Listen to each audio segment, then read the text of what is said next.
What's up, guys? Welcome back to another Fall Obsession podcast. My name is Sam, once again hosting you guys. Thanks for tuning in. Awesome episode that we have for y'all this week. My guest is a returning guest. His name's Mark Zorich, and he is the man behind West Coast Long Range Precision Shooting out there in California. Um, Mark has a little bit of history with us over here at Fall Obsession. You guys may or may not know that every year, every fall, we do, past 3 years at least, we've done a veteran giveaway Texas whitetail hunt down here. And Mark was actually the very first veteran that we brought down here to Texas to hunt whitetails.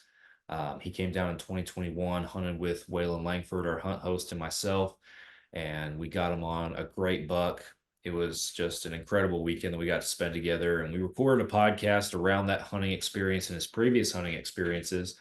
At the time, Mark was not only a veteran, but he was active duty law enforcement, and he was running this little side hustle called West Coast Long Range, where he was mainly working with hunters on, precision shooting at longer distances and all that good stuff. Um, since then, though, Mark has actually left law enforcement and is working for himself full time with this precision rifle training organization, basically, that he's created. And it's just an awesome thing that we, following his journey from down here, have gotten to witness and everything. So I invited him to come back on the show and just kind of not just catch up, but share with us everything that he's got going on and what all's been happening in his world since his whitetail hunt with us down here in 2021. So hope you guys enjoy this conversation. Really inspiring to see what he's doing, and then we get into some stuff as far as just the kind of training that he does for not just rifle shooters but hunters who are looking to extend their kill zone and their kill distance out there with their firearms. So great conversation that we have. But before we get into it, you guys know the drill. We got to talk about some of the partners that we have down here at Fall Obsession, some of the organizations that we work with. And the first one is Hoot Camo. Hoot designs their own camouflage patterns, and they make their own camouflage gear. They are based out of Texas down here with us, but their gear works everywhere. I've worn their gear in Colorado, in the snow, in Texas, in the hardwood trees, all that good stuff. And the gear has held up phenomenally. I have put that stuff through the ringer. I'm not even joking. I've texted Robson, the owner of Hoot, multiple times to tell him about how much I've not tried, but just should have beaten this gear to bits by now, and it hasn't happened yet. It's held up great. The thermal layers and the heavyweight stuff, the way that it works is just phenomenal. Up there in Colorado, we were dealing with single digits multiple times, and I never it never phased me wearing my Hoot gear, I guess I should say. So if you guys are looking for a good quality set of camouflage at a price point that is realistic for the blue collar hunter like you and me, that's a big thing, I know, for all of us, then go check out Hoot Camo. And even if you don't buy some gear, go check out their sales section, go check out their everyday wear, their fishing gear, all that good stuff, and pick up something. And if you use the code Fall Obsession 15, it'll save you some money at checkout. So Hoot Camo, go look them up and see what they're all about. Elite Archery is a proud partner of us over here at Fall Obsession. The folks over there at Elite, we've been working with them for several years and shooting their bows, running their gear, running their setups. And man, I love my Elite bows. They are incredible. I know that in today's world, I'm a firm believer that there's not truly a bad bow out there anymore. Technology in the archery industry has advanced so much that it really just comes down to what you prefer and what's most comfortable for you. And that's why Elite tells everybody to go take the shootability challenge at your local dealer. Go put an Elite bow in your hand and see what you think for yourself. That's the only way you're going to know or believe what I'm saying as far as, what we like in Elite bows. So go take that shootability challenge, see what you think. Let us know what you think. I'd love to hear your feedback. And go to elitearchery.com and see all the good stuff that they're doing over there. The Outdoor Call Radio app is another podcast partner. Outdoors Dan from Respect the Game TV. He created an app that you can download on any device where you can stream hunting shows and podcasts on a loop every single day. You will catch Fall Obsession podcasts playing on that loop on Mondays. That's the same day as our new publications, as well as tons of other hunting shows and podcasts that we all know and love. So go download the Outdoor Call Radio app today. It is free. You can start streaming immediately. And be sure that you follow Outdoors Dan on social media as well. He does a couple of live radio show broadcasts at local Midwestern radio stations. And even if you're not local to those radio stations, you can still catch those live broadcasts as he shares them on his Facebook a couple times a week. So Outdoors Dan, go follow him on social media and be sure you download the Outdoor Call Radio app. Finally, Ridge Rock Hunt Company is another podcast partner. Derek Eves over there in Mississippi. He books hunts with vetted and trusted outfitters across the country. So if you're looking to book that next adventure, that once in a lifetime hunt, perhaps that you've been saving up for, give Derek a call. He will work with you on the timeline, the licensing, the location, price, all that good stuff, and figure out what fits your needs and what exactly you're looking for. So Ridge Rock Hunt Company, Derek Eves is the man. Go check them out on their website and on social media. Last but not least, I always appreciate you guys supporting us over here at Fall Obsession. So if you haven't already, be sure that you go to all the major social media platforms and follow Fall Obsession. We post daily on there with multiple different avenues of hunting and outdoor content. Go watch our shows on Carbon TV. This podcast streams on Carbon TV, as well as our Texas Dirt series, Midwest Mindset series, our Couch Chat series. All that stuff can be found on Carbon TV. And if you want to see all the great stuff that we are doing over here at Fall Obsession and find even more content from us, you can go to fallobsession.com. Everything filters through there. Go pick you up some swag too. We got some awesome designs for t-shirts and hats right there on the website. And right now in 2024, we are having our 3rd annual turkey hunt competition. You can hunt from anywhere, just hunt turkeys like you normally would basically, but register for the contest so that your kill counts. And you guys can win cash, you can win prizes, you can win memberships. We're raffling off a hog hunt. We got all sorts of great stuff going on with this turkey hunt competition. So go to fallobsession.com. It's all over the website, and you guys will be able to find it easily from there. All right, I'm going to turn it over now to our episode with Mark. Hope you guys enjoy this conversation. You are listening to another Fall Obsession podcast. Oh, you got her, dude. She's down. Let's go. Dude, I just shot a deer of a lifetime. Freaking smoked him. One with nature, and if you're a believer, one with God. Definitely gets your heart pumping. Boy, you are in trouble. Fall Obsession Podcast. What's happening, everybody? Welcome back to another Fall Obsession podcast. I'm Sam, hosting you guys, and my guest this week is a returning guest to our show from California, Mr. Mark Zorich. Welcome back to the show, man. Yeah, thanks for having me. Super excited to talk with you again and be on. Absolutely. So for our listeners that may not know, hopefully you guys have seen that at Fall Obsession, we do a veteran hunt down here in Texas every year. And Mark was actually our very first veteran hunter that we got to bring down here in 2021. Got you down here, do a little Texas whitetail hunting with Waylon, got you on a deer, and yeah, had a great time. We podcasted about it a little bit after the fact, and that was the last time you were on the show. But yeah, it seems like it was just yesterday and a long time ago at the same time, man. But it's good to be catching back up with you. It does, and I actually I won't say just got the deer back, but I think I've had the mount back for like 4 months now. So like it was like a really good reminder. It's sitting between 2 axis deer right now. So That's awesome. How did I'm curious because I haven't heard, how did it ship from Texas to California?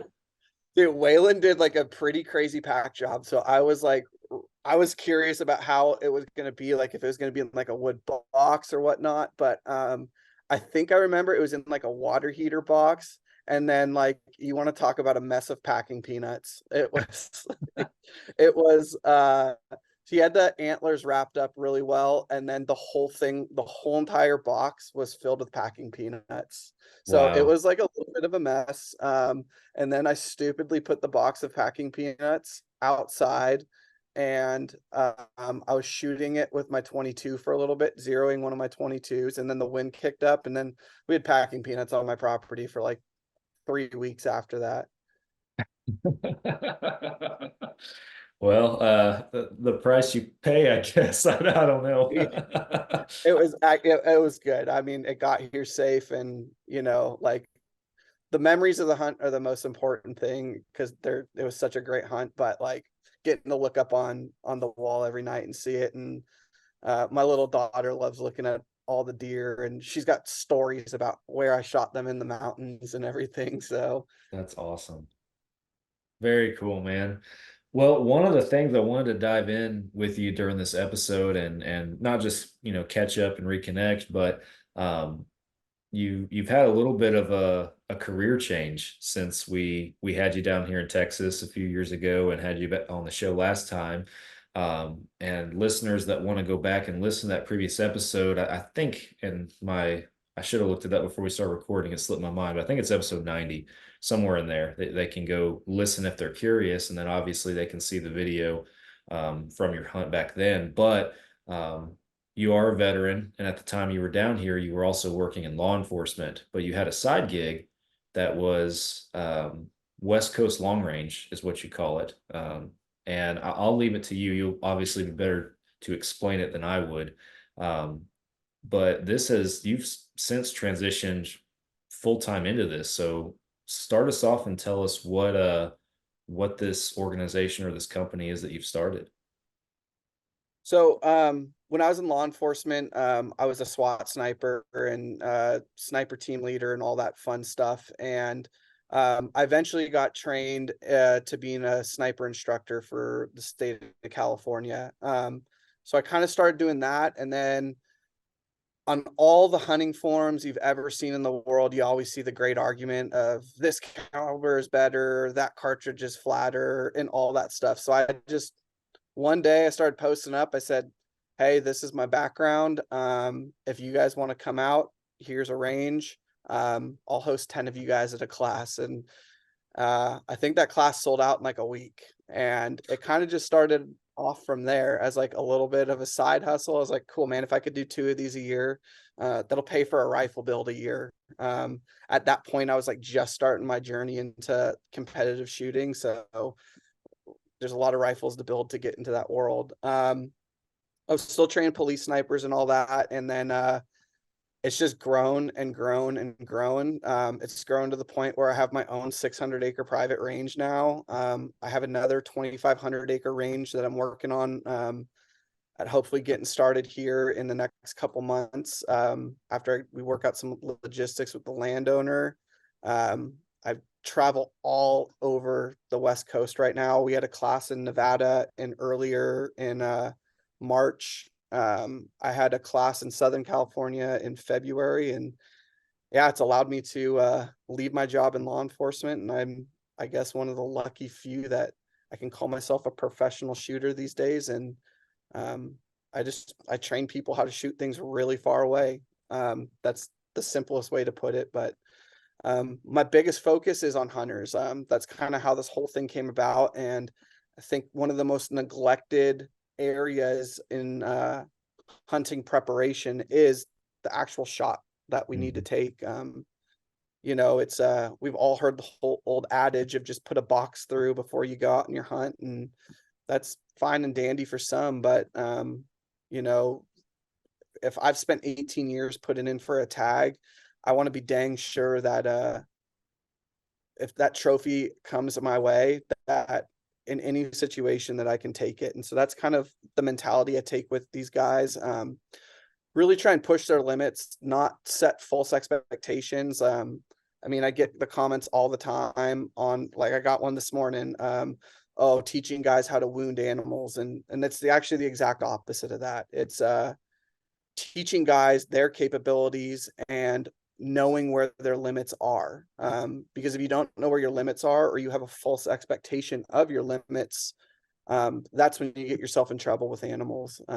So that's kind of like the whole ethos and whatnot of my courses. I do a lot of courses oriented to tactical shootings too. And then competitive shooting, but my main focus is hunters, and that's what I love to do. That's awesome, man. I so I'm a bow guy, as you might Yeah. remember. But you know, kind of the mindset behind, because I recently, it was years back now, but got into like long range shooting with a bow, you know, for what would be considered long archery ranges. And there's tons of reps and preparation and stuff that goes into that. It makes total sense to me. I've never myself been I wouldn't call myself a super great long range rifle shooter personally, but it always just it never hit my mind at how much preparation should go into that too until last year. I went to Eastern Colorado on a mule deer hunt with a bow, was successful, but it's rifle country that we're hunting in. And I'm hunting with our Western coordinator out there, who is a very experienced rifle hunter. And, you know, you ride around in a truck and you hunt with somebody for a week, you have plenty of conversations. And one of the things that he talked about multiple times was how much preparation he does behind a rifle to prepare for rifle hunting out there for these, you know, 500-600 yard shots that he's taking out there. I'm sure you're even practicing and teaching much farther than that, even maybe. But I get guys out further, but like I don't really. Everyone is individually a little bit different, you know. Like I tell people this, like my capabilities and your capabilities are two different things. So I try for my hunting classes, like I really try and keep ranges inside of 800 because I just don't really. There's so much that can happen right, 800 plus, but like, you know, like a 10, 15 years ago, 400 yards on an animal was a pretty far shot. And just with the advancements of rifles, um, metallurgy and barrels, aerodynamics and projectiles and everything, you know, 500 or 600 yards is a very ethical shot in my mind these days, with someone who has taken the time to understand what goes into it. You know, it's not just a point and shoot type thing. It's there's a lot of calculation that goes into it. You know, you got to have an understanding of your wind. You got to have a really good understanding of your ballistics. Obviously, you got to know how your scope works. You know, the biggest thing I see in my classes is guys think the knobs on their scope are only to zero their rifle, but you know, they're not just there to zero your rifle. They're there to add elevation into your scope so you can hold dead center. And yeah, there's just a whole bunch of things that you got to put the puzzle pieces together while managing a whole bunch of stress under seeing that animal that's in front of you. And it's awesome to watch guys make it happen and have those like puzzle pieces click in classes. Like, man, I wish I'd known this. Like, I hear story after story of, oh, this deer was right here and I just didn't think I could get it. And after their class, they're like, I could go get that deer. I had a student last year, took two of my classes with me actually. And so he had a pretty good understanding of everything. They went out to Montana with a group of 5, and he was like, dude, the shortest shot we could get in the whole weekend was 500 yards. None of my guys knew how to do anything, but I coached them all onto, like, these were big deer. Like, we're not talking like 180 class deer, but like 150s, 160 deer that's yeah, a good sized deer for public land. oh yeah, And he's like, yeah, I coached 4 of the 5 onto these deer at 500 plus yards, and we were able to just one shot, one kill everything. I was like, dude, that's what it's all about, man. Like, he thought through the process. And then I think having that also that advantage of him teaching it is now making him to have a deeper understanding of it. And it was awesome for him to give me that story. And he sent me a bunch of pictures too. And man, I was jealous of the deer that they shot. So that's awesome. Awesome to have people going out there and getting it done after, you know, spending the yeah, time out there with you. That's really cool. So what you mentioned that you have, I think you said a 600-yard private range that you host some of your classes and do some of your stuff out. What, and I don't want you to, I don't know if they're secrets or not, but what's the there's no process? secret. Okay. What's the process in trying to find the right place for a range like what you're trying to set up? Um, so I think for what I want to do and have it be more like for hunters, because again, that's my focus is hunters. Because I think hunters need the practice, and two, I think hunters are the gateway into the competitive side of shooting that I get. Like, I want to build that aspect of our sport. So my range is really, really cool. My whole entire range is rolling hills, and they're not like we're not talking small hills here. Like, we're talking like pretty decent sized hills. Um, so like we're shooting from the tops of hills, we're shooting from down hills, up hills, and then you get really good wind currents going through the hills, and it really can mimic some good hunting type scenarios, probably very similar to what you were hunting for that mule deer in Colorado. If anyone's hunted in southern Wyoming for antelope, very similar to terrain to that. So it worked out really well. I have this property up in Nevada that I actually shot a couple competitions at it. And I was just like, man, this is like epic. This is like everything is up in the ridge lines. Everything is like super high angle. Like, we're talking like 400 or 500 yards from tops of ridges. Like, we're shooting down like this. Oh, There's wow. pictures on my Instagram page of it, and true Western style hunting. You know, you go to Idaho, Colorado, Montana, you get up in Sawtooth Mountains in Idaho. Those are some steep mountains. And it's just great, great realistic training minus not having the animals there. So I think that's kind of like what makes the ranges that I'm using good. They're not like we would call them a flat range or a box range. You know, everyone knows the laid out firing line, everything's flat, and then you just have your targets stacked up. So like mine, like my private range that West Coast Long Range runs is like we can go out to 2,000 yards at it. Wow. I do some specialty classes for some extra long range shooting that we utilize that. We have a class called Make It to a Mile at the end of May. That's just like pushes guys to the ragged edge, but it's just a really special spot and it's unique. You know, it's not what we normally shoot at.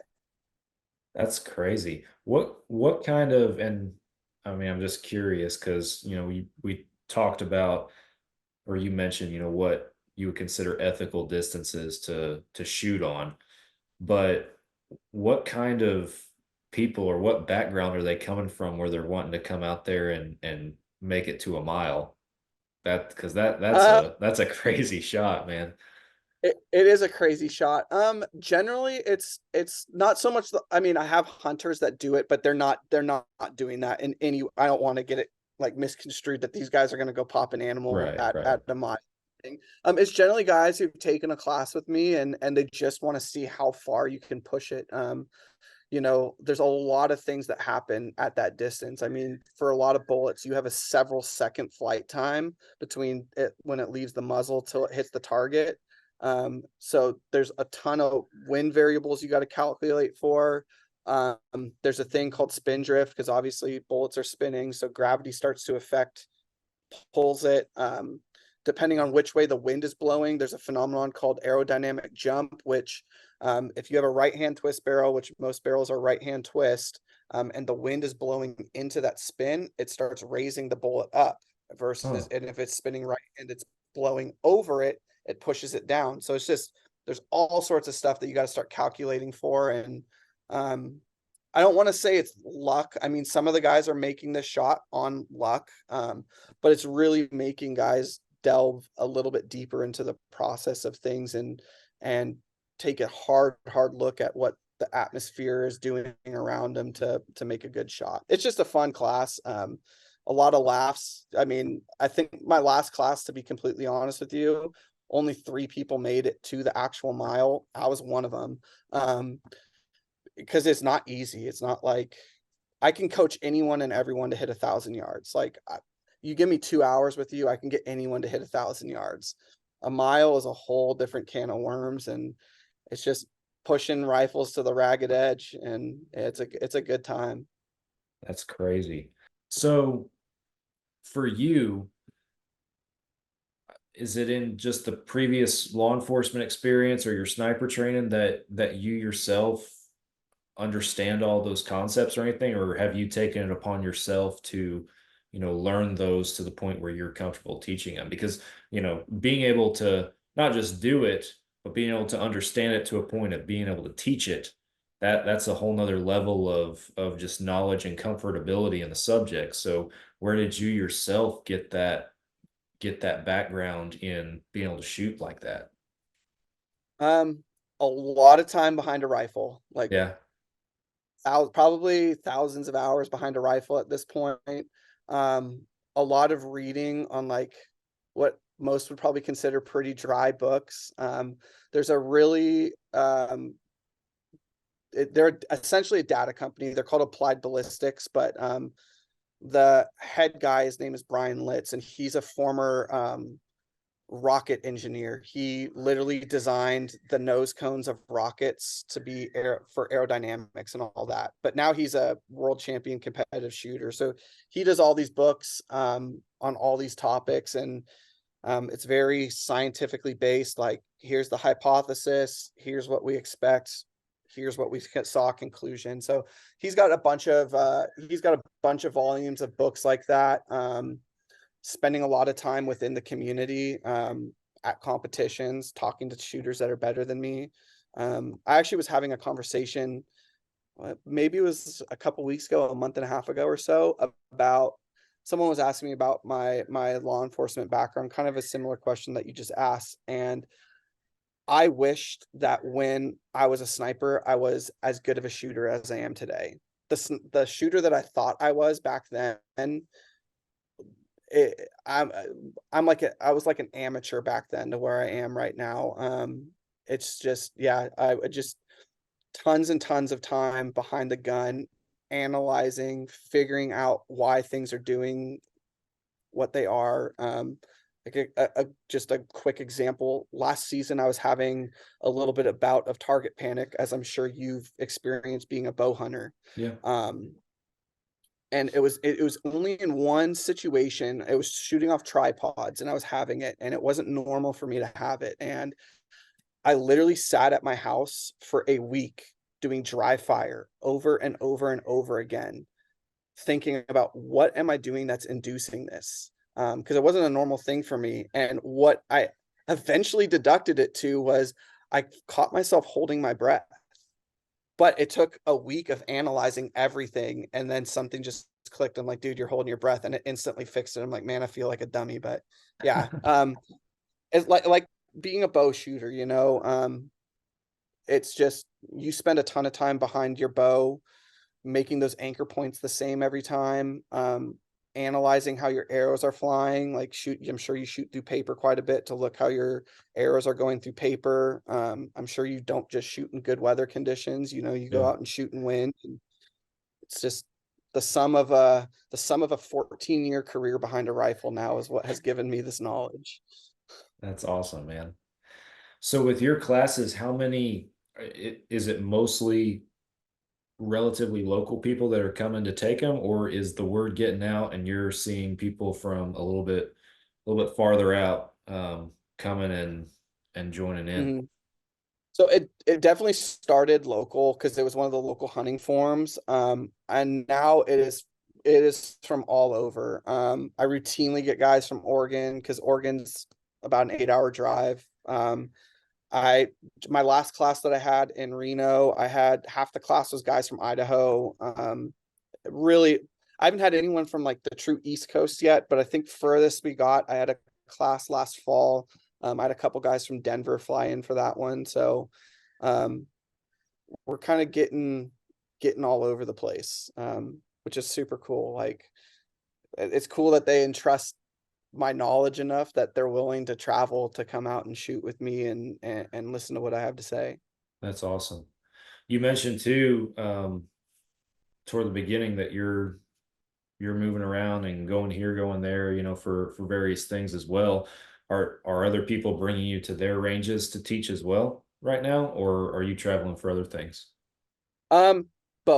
Both. So yeah, I'm gonna end up doing a private class in Idaho or later this year. I'm doing a private class in Southern California with the guys that set up this whole brand new range down there. They want to do like a little introductory class, and I've done some classes out up north a little bit. So it's a little bit of everything, but I generally try and encourage guys to come out to my range or one of my classes, because it's like I've vetted the range, I know the range, I know where all the targets are, I know we have stuff right. Um, and I'm not gonna run a subpar class or anything like that. So like I have shown up to like a private class where guys are like, oh yeah, we got this, this, and this, and we get there and it's like, they don't know what they don't know, and it's like, Right. hey man, it's this isn't going to be conducive to training, because it's either your targets are so small that they're like you're going to induce failure for no reason, or your targets are just so big that you can't miss them. I saw a picture a couple months ago about it was at some course. It was like in like Montana or Idaho or something, and they were bragging about their shooters getting to 1,000 yards, which again, 1,000 yards is a great target, and it's still a hard shot. But the size of the target that they had was literally the size of a garage door. And I'm like, oh, that's not saying a whole bunch, because you don't really have to calculate for anything. Just for reference, the 1,000-yard target I have at my range is 14 inches wide by 18 inches tall. So there's a little bit of a comparison there, and I can generally get 99% of my shooters on that target. But yeah, so I try and encourage guys to come out to my range or a range that I know, but I will travel. I'm happy to travel. I'm happy to have gotten done some consulting work with guys that are building ranges, like commercial ranges. That's been pretty cool to be a part of, because I love setting up ranges. Like I like setting up firing lines and everything. It's cool. It's cool to do, and it's fun to see how guys will utilize all that stuff. So That's awesome. Equipment.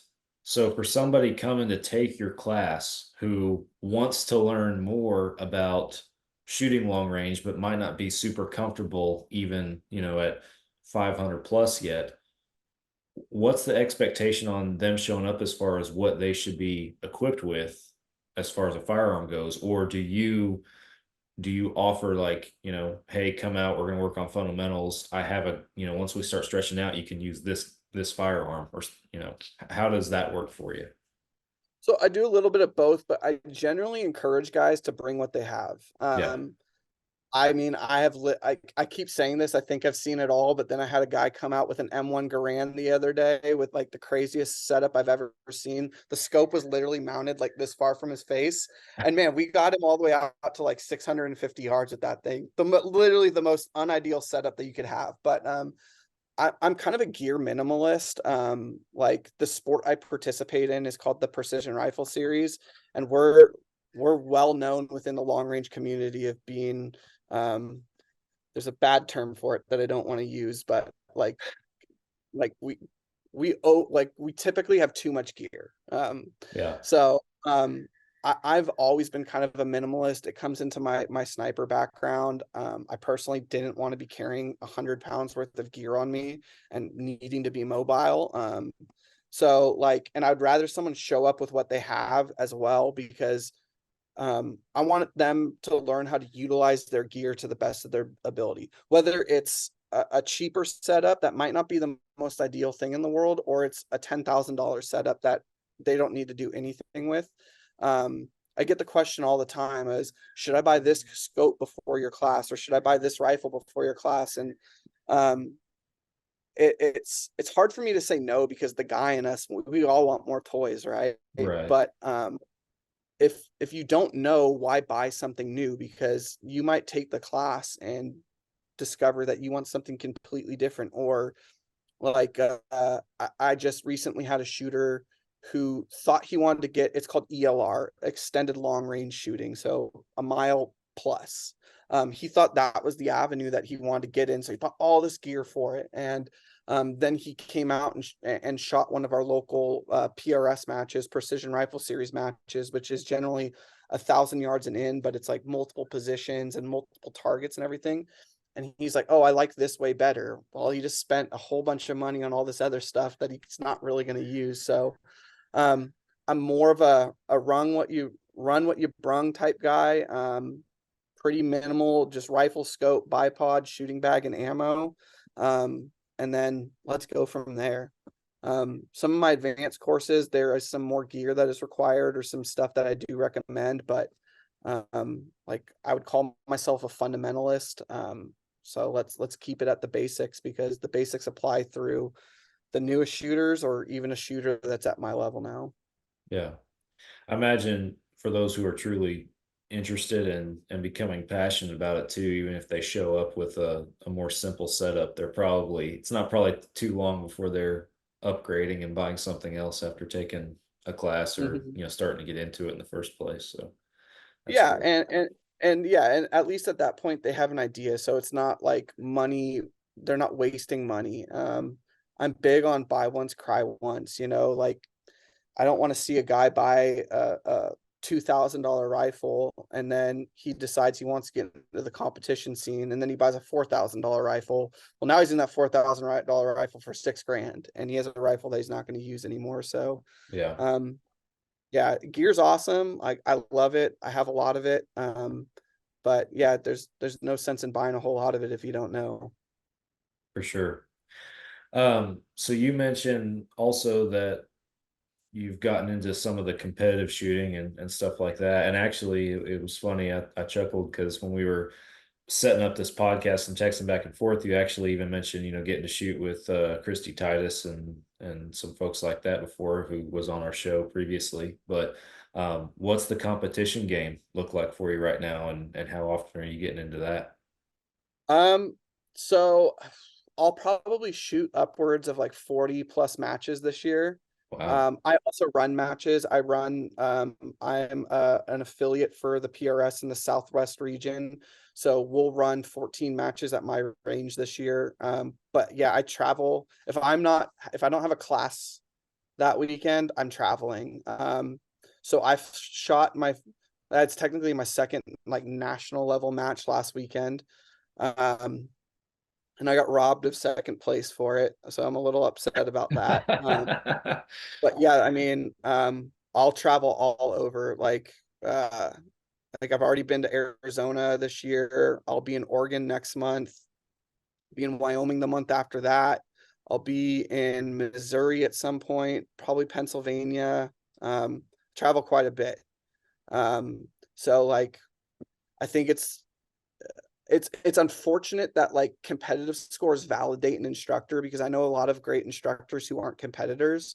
But it's kind of almost like a must do at this point, because there's this big saying in my industry of vetting your instructors. Well, how do you actually vet an instructor? Like I know plenty of guys that are like tier 1 special operations that were snipers that are terrible shooters. Like I said, like the shooter I am now to the shooter I was when I was a sniper are two different people.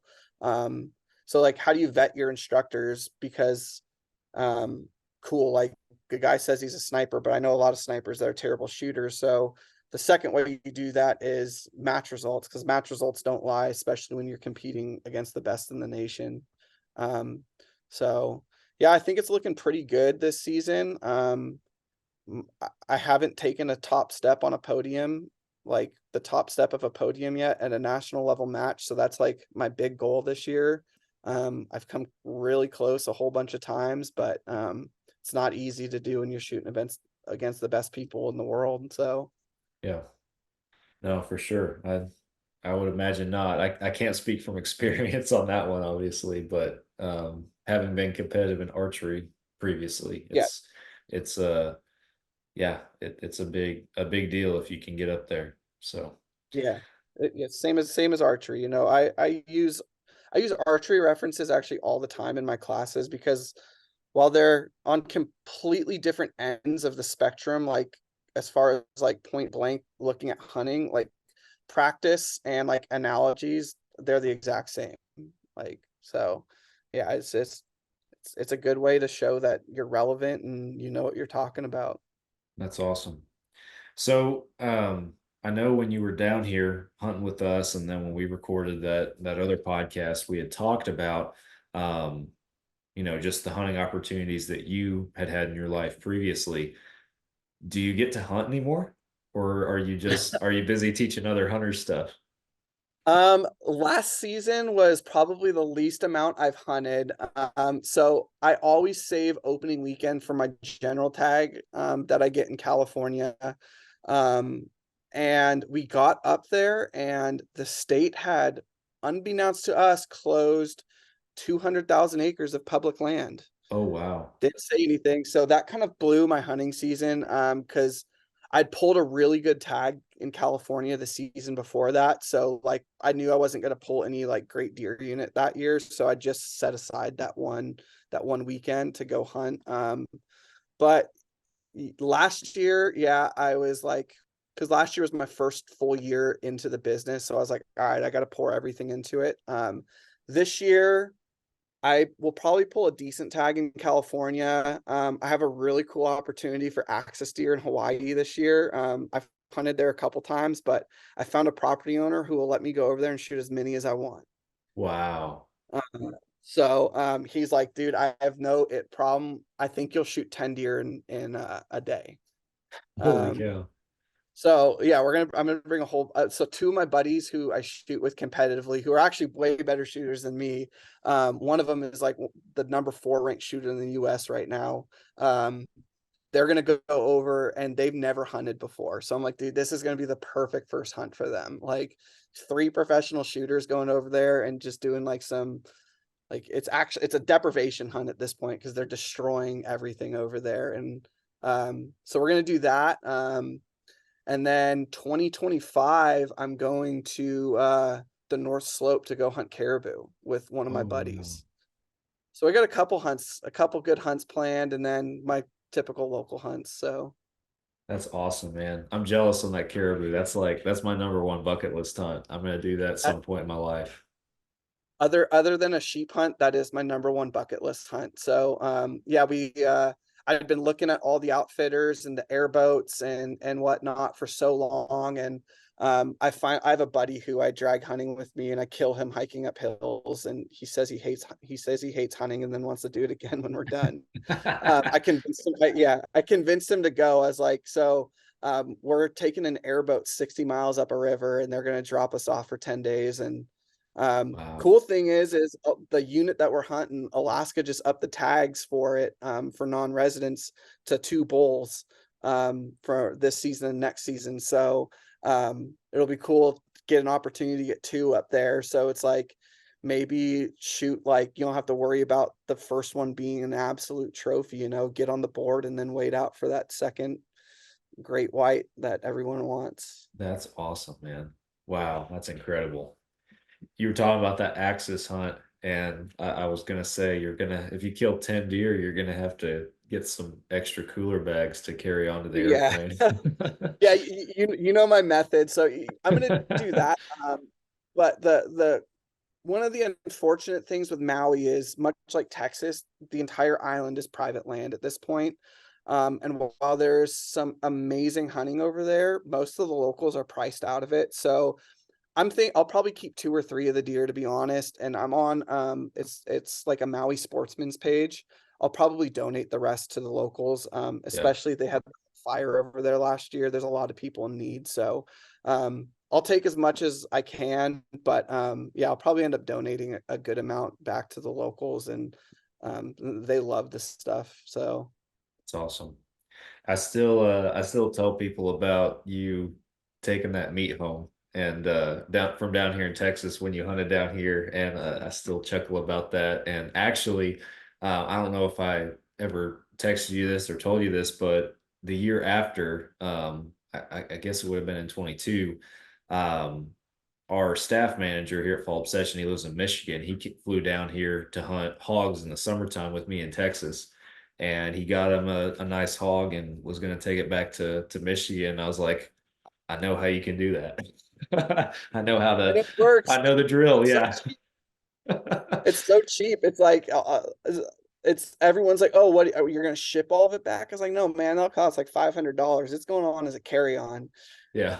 The Yeah. the Texas one was a little interesting because TSA tried to accuse me of bringing home like a dead dog, but I was like, dude, come on, we're in Texas. I was deer hunting, man. Like, but it's always worked. I've used it 3 times on airplanes, and it's cheap, it's easy, and you know your meat's gonna get home safe. Yeah. Yeah, they asked our staff manager Todd, if I recall correctly, they asked him, what do you got in there? And he's like, I got a pig. And there was not much thought given to it. They're like, okay, just went on about their day. I imagine Yeah, it depends on probably the TSA person you get, but I imagine some of them have probably seen that a time or two, especially coming from popular hunting places like Texas or Hawaii, or where people have to do that frequently. So, but yeah, I still talk about it and still tell people about it because it was I couldn't believe it at first, but by golly, it worked. I still remember sitting in the back of my truck in that airport parking garage, packing those packing those cooler packing them bags up. with you. Yeah, yeah, yeah. It's I mean, if someone knows a better way, like I don't want to take credit for this because I actually heard it on a podcast. That's how I found out about it. But if someone knows a better, cheaper way, I'll be open to it. But it's worked well, so I'm Yeah, sure. Like I don't know how else like you're gonna do it. Like what? You're gonna go pay for overnight freight? It costs you six yeah. hundred dollars to get a deer It'd be home. expensive. Yeah, for our listeners who might not know, and I'll run through real quick. We basically had the meat on ice for as long as we could, a day or so, whatever it ended up being, I don't recall, but it was cold enough that slipped it in cooler bags, and you had one bag that you checked with as much as you could put in that one, if I recall, and then yeah, whatever was left, you carried it on just in a like one of those flexible soft Yeti cooler bags or something similar to that. So it was, yeah, Yep. works Yeah, great. I think I had 50 pounds in each bag because that was Yeah. like the limit. I had one I think I carried on that was like 60, and then checked one that was 50, and then well, I checked two that were 50, but I had to pay for one extra. And United made me pay for one, but yeah, it works great. And I mean, I do stuff like this all the time now, like, trying to get rifles across the country. Like I fly with rifles like almost once a month at this point. So you get creative with ways to like slim down what you need because especially hunting, like, you're hauling a whole lot of gear with you. You're hauling all your optics, all your hunting clothes, an extra pair of boots, a rifle or a bow, it can add up real quick. Like it's crazy watching like some of those film crews to where they're going. Like they got so much stuff and Yeah. plus all their hunting gear. So Have yeah, you ever try. have you ever had an issue at like flying frequently with gear or rifles or that kind of stuff? Have you ever had an issue with losing one or something happening? Because that's my biggest fear, and that's why I still have yet to actually fly anywhere to go on a hunt. I drive everywhere, but Mhm. I don't know if you've had any issues. I have not personally had any issues. I've seen people have like pretty like minor issues. Like I've heard the rumor of, oh, TSA screwed with my scope turrets on purpose, but on the scopes I run, that wouldn't really even be possible. I've heard about ammo being confiscated, which funny on that is, so I shot a competition last weekend. There's a bunch of guys from Canada there. The Canadian Customs seized one guy's ammo in a group, but it was like a group of 5 guys that were coming down, and only one of them got their ammo seized, and then the other 5 came. But Canada, Canada's like worse than California with their gun laws. Um, but the thing that I would tell people if you've never flown with a firearm is just remember you're not in charge. Look up the TSA regs, have them with you. They're pretty simple to follow. But just remember, hey, baby, I'll be there in a little bit, okay? I know I hear the buzzer. Okay, I'll be there in a little bit. Sorry, little one wants something.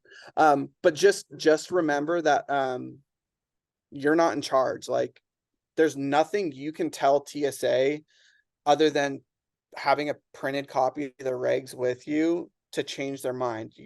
The more you argue with them, the worse the situation's going to get. And I can tell you this, every airport in the United States does it different. Like, so normally I fly out of Sacramento International, super easy how they do it. You don't have to follow the rifle back anywhere. You check the rifle in with the front desk. They say, hey, wait over here for 15 minutes. If we don't get you, go to your gate. Cool. Super easy.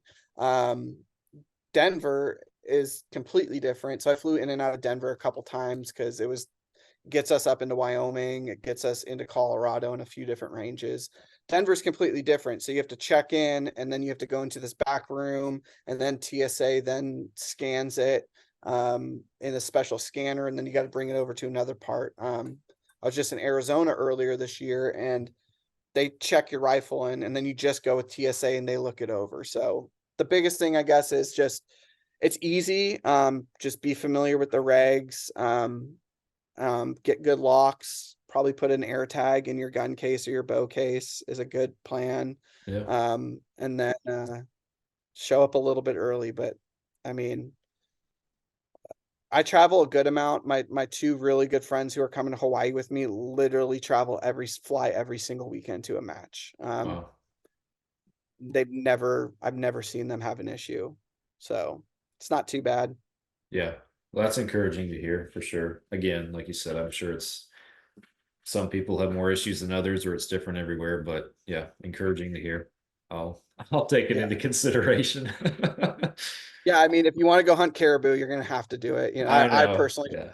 make that drive to Alaska because that's like a 4-day drive. But yeah, I mean, personally, if I could drive, I like driving. Like I have a match in Wyoming later this year, and I'm like really debating on it's like right at the cusp. It's like a 15-hour drive, or like all in all from getting to the airport to landing and getting a rental car, an 8 hours in travel. And I'm like, man, do I want to do this? But I like driving, but sometimes you just gotta fly, you know. Yeah. No, I get that. Um, so I know you got family and other stuff going on, but before we wrap up, I wanted to ask you just through this journey that you've gone on, transitioning from law enforcement with this being the side hustle to now you are full blown into West Coast long range and everything that we've talked about today.